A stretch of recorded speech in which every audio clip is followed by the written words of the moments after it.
আর আমরা সকলেই কিন্তু অবগত আছি আমাদের বডির ন্যাচারাল সার্কেডিয়ান রিদমের ব্যাপারে, কিন্তু আমরা কেউই সেটা ফলো করি না এখন। আমরা রাতে জাগি আর দিনে ঘুমাই।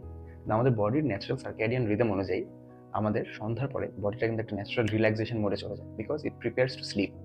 সো যখন আপনি ওই সকল রানিং মেনে ওই ভাজা খাবার খাবেন বা যে কোনো ইফতার খাবেন in a very short period of time, a large amount of food, তখন দেখা যাবে যে আপনার বডিটা অটোমেটিক্যালি অনেক দ্রুত ওই সার্কেডিয়ান রিদম অনুযায়ী স্লিপ মোডে চলে যায়। যার ফলে দেখা যায় যে আমাদের ওইটাই কন্টিনিউয়েশনে আমাদের পুরোটা সময় ডিজি লাগে, টায়ার্ড লাগে, অ্যান্ড ওভারঅল আমাদের প্রোডাক্টিভিটি অনেক অনেক বেশি হ্যাম্পার হয়। এখন কথা হচ্ছে যে এটার সলভ করার উপায়টা কি।